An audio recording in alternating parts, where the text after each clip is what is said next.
Welcome in, everybody, to Fantasy Pros. This is the Fantasy Football Podcast. It is me, Joey P, Joe Pisapia, and it's that time again, a special time of year where we like to give out awards for what happened in 2023 and look ahead to 2024 and our New Year's resolutions. But this is not like the other award shows you're going to hear where we talk about what was the best waiver wire pickup and who's the fantasy MVP. That's boring. We don't do that kind of stuff around these parts. So get ready, buckle up, boys and girls. It's going to be a fun ride. To help me on that journey to awards greatness is D-Bro, Derek Brown, the King of Bros, the Undertaker himself, Andrew Anderson, the Erickson man, who is getting closer and closer to his wedding, boy. It's the new year. It's happening.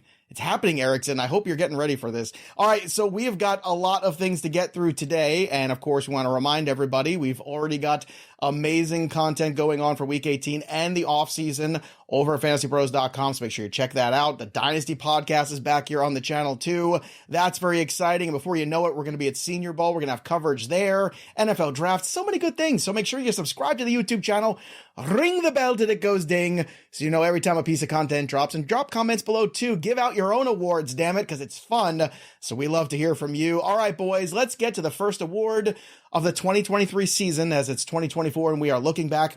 And Barbie was the film that shocked the world in terms of box office. It made a whole lot of money. It came out the same weekend as Oppenheimer, so a lot of people chose to go to both or one or the other. So Barbenheimer was very popular, but it was Barbie that was indeed the biggest money maker. So, gentlemen, in the spirit of Barbie, which I know, Andrew Erickson, you were Ken for Halloween this year, give me a player that made you the most money this year in fantasy. Go ahead, Erickson. Who got the Barbie Award for you?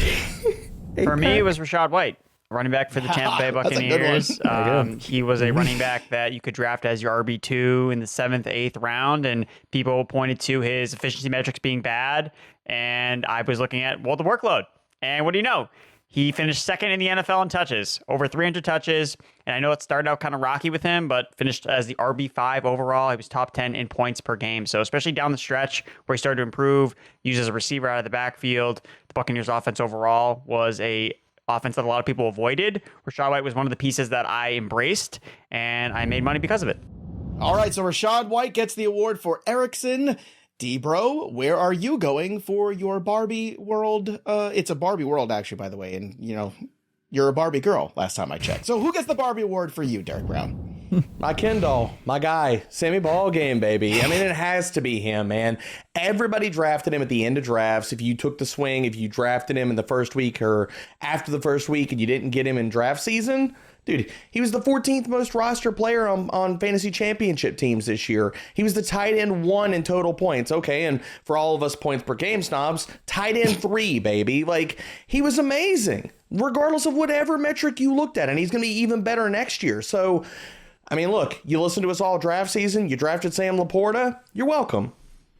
And we saw it in week 1, and we knew it in week 1, and we said, there it is. This is what it's going to be like all year. And sure enough, it absolutely was. He was a great value. And gone is the myth now forever that rookie tight ends can't be special. That is dead. Can we put a nail in that coffin for once and for all?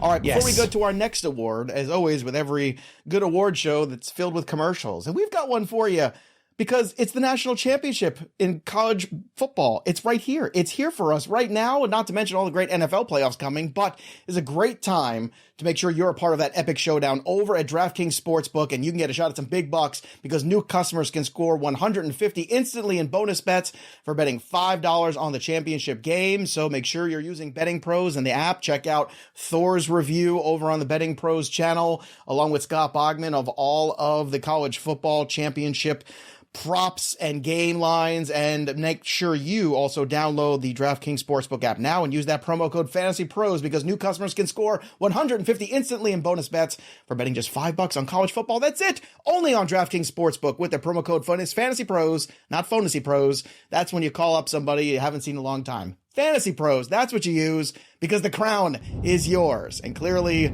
I need a rest. But no rests for me. We're going to give away more awards. And the next award we're going to give out is one based on based on lies. That's what it's based on. Sometimes some players you think are going to be one thing and they turn out to be another thing. And sometimes they keep changing into other things and keep fooling you every single week. So this next award is called the George Santos Award because that was a guy who pretty much lied about everything. So Derek Brown, who was a player that lied to you and just frustrated you for the entire season of 2023? Lies! Oh, lies! It was terrible, man. Calvin Ridley. You never knew what to do with him. Start him, bench him, flex him. Don't worry about him. Trevor Lawrence is healthy. Trevor Lawrence is not healthy. Oh, wait, it's CJ Beathard and he still produces. You never know what to do with Calvin Ridley this year. And, I mean, look, he's the wide receiver 30 in fantasy points per game. So overall, it looks like it smoothed out. But if you had him on your teams, you knew the headache. He's the reason I don't have hair anymore. I mean, good Lord, man. 5 weeks as a wide receiver 1. 8 games outside of the top 44 wide receivers in fantasy. It was terrible. Horrible. There you go. Andrew Erickson, you lied to me a couple times this year. You told me you were going to take my money and put it in the DraftKings Sportsbook app, and instead you went and got lip injections that one week, and you did a couple wacky things with that. So let's get to a player that lied to you in fantasy in 2023. Tony Pollard, because I was promised that he was going to be better than he was in 2022 with all the workload. I'm sorry. And he was worse. Like, Tony Pollard somehow scored less fantasy points in 2023 with the backfield all to himself than he did in 2022 when he was splitting work with Ezekiel Elliott. So this is one of those things where Tony Pollard was second in the NFL in red zone touches, right behind Christian McCaffrey, right in front of Kyren Williams. You look at both those guys were league winners, scoring touchdowns left and right.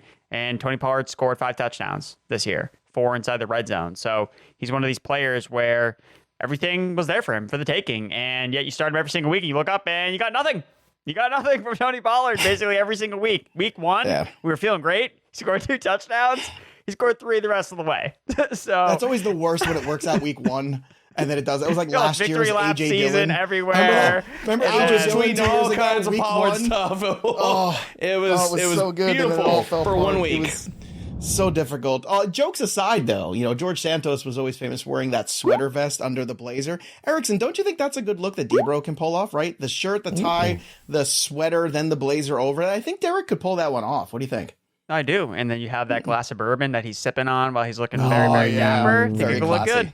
Very dapper, very classy. Okay. All right. Now I've got goals. I've got lifestyle the goals. Amazon cart and all right, let's get to another award here from the people. Now, 2023 was also a year that was plagued by strikes. The Writers Guild strike, auto workers strike. Also, the actors went on strike for a period of time. I went on strike for 24 hours, but nobody cared, so I had to come back to work anyway. And the strikes, obviously, were important because people got what they were entitled to. We got the workers making some money here and getting better contracts. But it also sometimes gives us regret because we didn't get some things that we were hoping for in the world of film and television movies and obviously the car production and things like that. So sometimes we regret what happens when we boycott things or when we strike things. So Andrew Erickson, was there a player that you were on strike on regarding or boycotted last year in 2023 that you want to give that award to and say, I was wrong for letting you stand out there in the cold. I should have listened to you when you were parading around with your signs, and I should have drafted you. Raheem Mostert. I mean, anytime a guy scores 20 touchdowns and you were vehemently against drafting him, it's definitely got to be a big L. So, yeah, for me, it was Raheem Mostert. I thought my process was sound. It was like fade a 33-year-old running back that has only been injured basically every single NFL season of his career. Didn't get injured this year till the championship week, and he was on a really good offense, and he scored all the touchdowns. So Raheem Mostert, I don't think my process was really that horrible, but I think it was more or less should have been taking shots on all Dolphins running backs. Like, I really like Jeff Wilson. I liked Achane. And those guys, obviously, Achane obviously had his moments. He got hurt. Jeff Wilson was basically hurt the entire season, so he didn't really do much. But again, if you're asking me, Andrew, are you going to be in on Raheem Mostert in 2024? I am not going to be. It's not one of these things where, I am redoing the take from last year. It's like, no, I think my process was okay with Raheem Mostert. And if he's going to do this, he's not going to do this again, but his ADP is going to be significantly higher than it was last year because people are going to chase the touchdowns. I'm not going to be doing that. So yes, taking the L on Raheem Mostert in 2023, 2024. I'm going to be fading him again, and I think I'm going to be right this time. The 20 touchdowns or the 15 games played, I don't know which one is more stunning to me when it comes to Raheem Mostert, because I would have told you were drunk if you told me either of those things were going to be true back in August. But alas, they're both true. But to Erickson's point, I don't think that's something we should chase next year. I think that's very astute. But Dolphins running backs in that offense, yes, they will be chased by us frequently. All right. How about you? You went on strike on some guys, D-Bro. Who'd you go on strike on that you wish you had settled with and actually ended up putting on your fantasy team in September? Man. All right. Well, shout out to Jonathan on our team for pulling this number. I went on strike for the 10th highest roster player on fantasy playoff teams this year. This same guy also finished as the wide receiver 8 in fantasy points per game, 10th in receiving yards, and 1st in receiving touchdowns. Yeah, it's really bad. It's really bad to fade this guy. That guy's name is Mike Evans. So I was wrong. Baker Mayfield was good in this offense. Good Lord. I mean, look, Mike Evans, but I wasn't alone in this, okay? Everybody was out there saying Mike Evans. I was not buying the Baker Mayfield offense. No, none of us were. No. None of us were, and we were all wrong. Mike Evans was the wide receiver 35 in best ball ADP. He was going in the 7th round of draft season behind, and this is gonna be painful to say this, right behind Jahan Dotson and Jackson Smith and Jigba. We were all wrong, and we should all conveniently and happily own our L. Dotson had so much helium in the last 2 weeks of draft season, too. I remember that very well, and with good cause. I mean, the guy's a talent. He just was not utilized at all. But, I think the process there was good, but clearly it came out wrong because there was uncertainty with Baker Mayfield, the age and wear and tear of Mike Evans. What you saw the previous year with Tom Brady, how could you possibly think when so much of that volume would disappear that he could be better? Well, guess what? He just was, and he's a Hall of Famer. Mike Evans is a first ballot Hall of Famer. Anybody who thinks otherwise has not been paying attention. But it's funny, you're looking at this list that you're talking about. Obviously, CMC was rostered to more than half of the teams that made it to the finals. Although, I'd like to see what the percentage of those teams that, whether or not they won in Week 17, considering McCaffrey came out. So, you got you to the dance, didn't quite get you to the title. Kind of like Justin Jefferson last year, right, Erickson? Like, that was the MO with Jefferson. Like, he got you to finals, and then he kind of fell short in that last week with that terrible game against Green Bay in 2022. So kind of an interesting thing there, but Tyreek Hill, CeeDee Lamb, usual suspects there. Keenan Allen, obviously a surprise one in terms of the playoff teams. And Kyron Williams obviously was a big one too in terms of the value. Whenever you get that kind of value, it's been pretty unbelievable. All right, let's get back to another award though. But before we do, just a reminder, if you need new tires for your car, Discount Tire is your go-to. They have exceptional service, and you can get 30% shorter average wait time when you buy and book online at discounttire.com. They have this really cool feature, too, called Treadwell, which is an online tire buying guide that gives you transparency on tire performance, as well as personalized recommendations based on your location and driving habits. Discount Tire is also the largest independent retailer of tires in the country, so it has the biggest selection of tires and wheels. And here's a pro tip for the experts at Discount Tire. You can prevent wear and boost gas mileage by keeping your tires properly inflated, because tire pressure supports the weight of your vehicle. It's important to check for safety. So, if it's been over a month since you last checked your tire pressure, stop by one of their local stores for a free tire safety and air pressure check, will ya? Do yourself a favor, Discount Tire. Let us get you taken care of. That's what we're going to do. That's what we do here on the podcast, too. We take care of all of you. Let's get to another one of our awards here for 2023. The Best Picture of last year was a wacky movie called Everything Everywhere All at Once. I don't know if you guys saw this movie, but I saw this movie. And I never had a movie that I wanted to turn off in the first half hour that made me mad and I didn't understand what the hell was going on. But I stuck with it, and I really liked it at the end, and it even brought a tear to Joey P's eye. So, that being said, Everything Everywhere All at Once. What player was your everything in 2023? D-Bro, who was that guy for you? Come on. I got to mention this guy at the top, but I wanted to make people wait a little bit. Puka freaking Nacua, baby. Puka juice. All of it. All of it. The full gallon. All of it, man. Puka Nacua was amazing. And if you listen to us, we talked about him in draft season. We talked about him in week 1. We said he's the guy that you go out and you spend aggressively for. He's going to do it. And he kept doing it. And we kept telling you, don't trade him away. Keep him on your teams. Don't get rid of him. And everybody's like, oh, Cooper Kupp's coming back. He's going to get... We told people trade for him because people were panicked, and they did. Yes.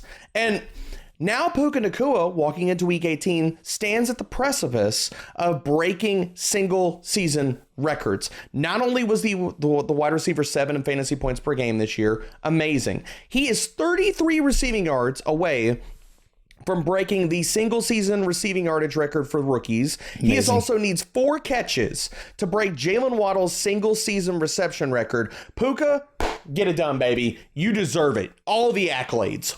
17.8 fantasy points per game. He also, in PPR leagues, is wide receiver 5 in total points on the year.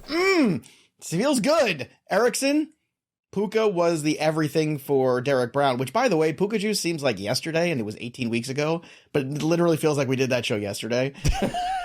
Shout out to I'm Pat out of for Puka that Juice. I got nothing amazing left here. I drank it all at New Year's Eve. I got nothing left here. Erickson, who was your everything, everywhere, all at once in 2023? And you can't say me because that's too easy of an answer. No, it's not you. You know, I came onto these shows every single week during the summertime. Tank Bigsby this, Tank Bigsby that. Tank Bigsby's taking over the Jaguars backfield, and every week I'd come on and be like, I'm so Travis sorry. Etienne is the truth. And what do you know? We look up RB3 overall Travis Etienne. Even though he kind of finished a little bit colder with the Jaguars dealing with some issues, he delivered in the Fantasy Football Championships. He had a good game. And you know why? Because he's an explosive running back. And he makes plays because he's a good running back. So for me, it's Travis Etienne. And everyone was against this. This was not a hot take. He was not a popular player. Everyone's like, fade Etienne because of Tank Bigsby. Well, Tank Bigsby is bad. And you know what? It's poetic that Tank Bigsby actually played the most that he's played all year long in Week 17, and it still doesn't matter because Travis Etienne's that good. There you go.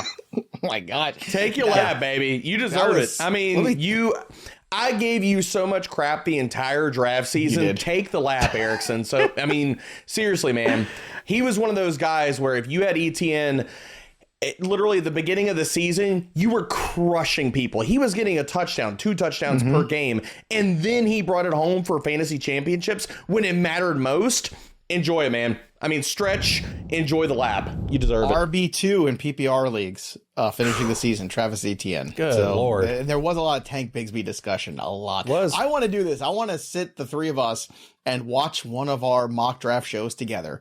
I think people, if you want to see this, drop the comments below, because I think it would be fun to just randomly pick one of our mock drafts, the 3 of us together, and watch it back and do the comments on a live stream. I think that would be so fun to go back and flame each other for our takes. That would be flame each other for the good takes and the bad good. takes, and go through everything, because that's what we are. We keep it real.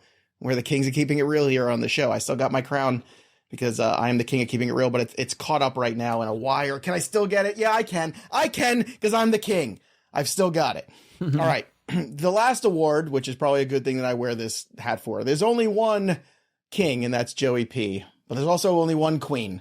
And I think we all understand that 2023 belonged to one person.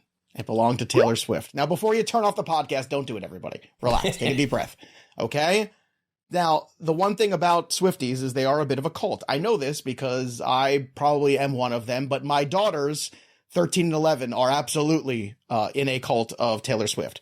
And they enjoy her quite a bit, and they're incredibly faithful to her, and they support her in all things. So, with that being said, our final award for the day is the Swiftie, the player that you will be most faithful to in 2024 based off of what you saw from them in 2023. So, Andrew Erickson, who is that guy that you're putting all your love into, all your support, all your faith for this 2024 era with the Swiftie Award? It's Breece Hall for me. You know, someone coming off a devastating knee injury as a rookie where he flashed and we were like, oh my God, this guy can be so good. And we weren't sure. Okay, he's coming back. You had the quarterback, Aaron Rodgers, went down in week 1. You're like, oh my God, like what's going to happen now with Breece Hall? And yet, despite the Jets playing like 12 different quarterbacks this year, the Jets offense never being able to score touchdowns, like at any moment, Breece Hall flashed the explosive upside as a rusher. He finished second in running back receptions behind only Alvin Kamara. He was outside the top 10 overall in touches, but he was still top 10 in total scrimmage yards of all players, 5th in yards from scrimmage among running backs. And this was also despite him finishing second to last in rushing success rate. So there is so much room for Breece Hall to grow now, another year removed from his injury, hopefully with just a stable quarterback body under center for the New York Jets.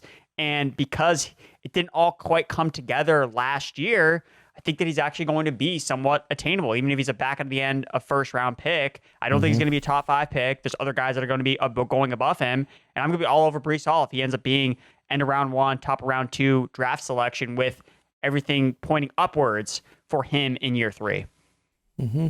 Erickson was enchanted by Breece Hall all too well. We know the story. And Derek Brown, you have a love story of your own for this player in 2024 that you believe in. You wore him like a cardigan, and he took you through 2023. And in 2024, you're going to have all the shares of who? Man, and I wasn't big on this guy in draft season because we all kind of faded him talking about all the worries with Mike McCarthy, and we were all wrong. CeeDee Lamb is the new Devontae Adams for Dallas, man. He is absolutely amazing. Since Dak went nuclear, I mean, we're talking about the guy that was wide receiver 2 in fantasy points per game, but after Dak went nuclear in week 8, 50% of his final 10 games, he was the wide receiver 4 or better. This guy was first in receptions this year, second in receiving yards, and second in total touchdowns. And what's changing next year in Dallas? Dak's going to be back. Offensive line still is going to be good.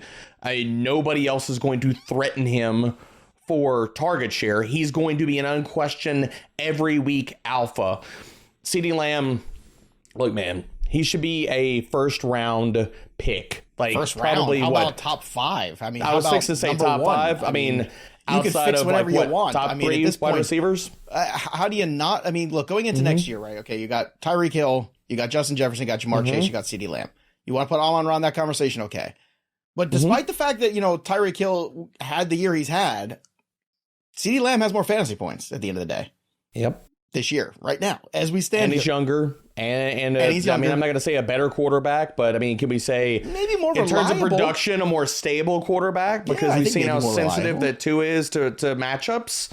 I think Lamb's so. gonna crush, man. I think so. I think it's hard not to have the conversation where CeeDee Lamb is in that Justin Jefferson, CeeDee Lamb, Jamar Chase realm with Tyreek Hill. Like, I think that's the cluster there. Agreed. And CMC will be a very popular choice, I'm sure, for the number 1 overall pick, but it's certainly some really interesting discussions to have.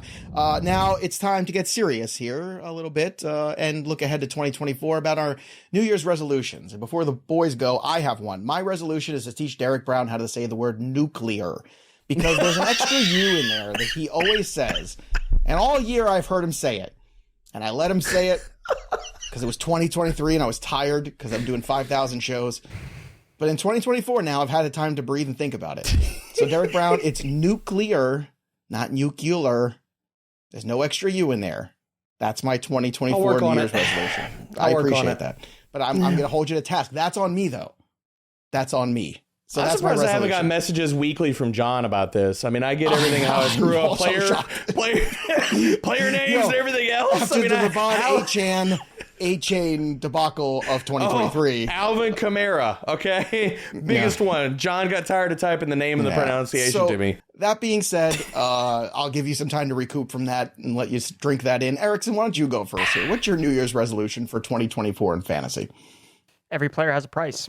And I think this is how you look at a player like a Mike Evans, where I don't think that the process was wrong with saying that he should have been downgraded substantially with Baker Mayfield coming in. But there becomes a point in every draft where it's like, okay, if he's going in the 8th round, now this is actually where we should be drafting him. And I think that's really where the challenge is with some drafters and rankers is becomes like, you want to fade a guy, but if everyone else is fading him, are you really fading him anymore? Like now, like where is it actually advantageous for you to actually it doesn't make sense for me to fade Mike Evans. Like, I'd rather bet against everybody else and hope that Mike Evans continues to deliver because now he's so substantially discounted. Same thing 2 years ago, Josh Jacobs. I was just going to say, Josh Jacobs So that's something you need to keep in mind. Josh Jacobs was a player I talked about last year. Remember, I priced and forced when it came to flex, and he ended up helping me win that league this year. And that year, And I did that 2 years ago, and I did it this past year. And to your point, Erickson, I think that's something we should really keep preaching to everybody next year too, is do that. Price and force. Even if you don't love a player, if they go too far down the trough, take advantage of that ADP fall because like you said, sometimes, fading the public is the right thing. It's something we do quite a bit on the betting show. Yeah, and again, ADP is not always right. Like that's it. Yes, it's definitely a meeting of the minds of some of the sharpest drafters and rankers, and a lot of it is accurate, but some of it's not. And again, it's this was polling. one example. Yeah, ADP is polling. That's all it is. Yeah, polling has had some issues in the last 8 years, from what I've seen. Maybe more. Derek Brown, 2024 is a new year, new you. So you tell me, what is a New Year's resolution for you in fantasy for this year? I might be getting older, but I'm still on young players, and I want to believe in rookies and sophomores. They are the way. I mean, how many years, and we keep going through this same song and dance every single year, guys, where people are like, yeah, but the rookie wide receiver hype or this running back or whatever. Dude, we've had enough years in a row to where we've seen these guys, and especially just rewind the last few weeks of our shows. We've talked about Rashee Rice, Jaden Reed, have been top 24 wide receivers, carrying people to fantasy championships. Second-year running backs like Kyron Williams, Breece Hall, all these guys. Out of the top 24 running backs in fantasy points per game this year, 41.6% of those have been rookie or second-year running backs. Now, yes, some of them needed injuries to take over. Kyron Williams did not. 22% of the top 36 wide receivers in fantasy points per game are rookies or second-year wide receivers. We've seen also, again, we talked about debunking the myth of rookie tight ends. Sam Laporta balled out this year. Dalton Kincaid was a weekly tight end one until he faded down the stretch. Trey McBride is the freaking truth. Jake Ferguson in his second year has also been a top 12 tight end. Believe in young and explosive players, and you are going to be in a really good spot for the entire season, much less if they really hit the ground running, they will carry you to championships on the back half of seasons. Love that. It's funny, in the offseason, we do all these videos and stuff like that, talking about players and drafting stuff. Rashee Rice was the number one on a video I did, which was the late round picks that I want. I think it was something like that, or the breakout guys, under the radar kind of guys. And it was just good practice of saying, somebody on the Chiefs is going to be something at some point. Yep. Now it's taken a long time, but Rashee Rice was that guy, right? If you had Rice, you drafted him, if you ended up picking him up off the waiver wire and you were patient with him and you were able to continue to roster him, he won you a championship because he ended up performing like a wide receiver one down the stretch. And it is that patience with those young players, the patience with the Gibbs, the patience with some of these guys. I know some of us lost some patience when it came to Bijan Robinson, but it wasn't Bijan's fault.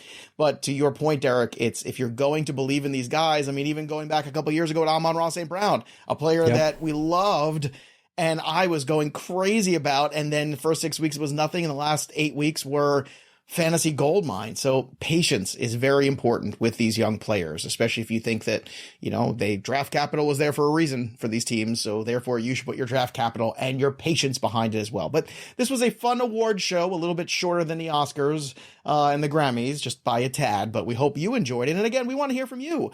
Give out some awards of your own. Give some awards to us if you want, but keep it nice, keep it clean in the YouTube comments, please. But we appreciate all of you joining us for the 2023 season. And 2024 is already here. Like I said, the NFL draft coverage is here. Senior Bowl coverage is here. Dynasty coverage is here. And before you know it, we're doing Fantasy Football Podcasts again. So we never stop at Fantasy Pros. Make sure you subscribe to the channel. Subscribe wherever you get your pods. Drop your comments below. Ring the bell till it goes ding so you can be ready for all of your leagues come 2024 this time around. That'll do it for us. But the story of the game goes on. For Derek Brown and Andrew Erickson, I'm Joey P.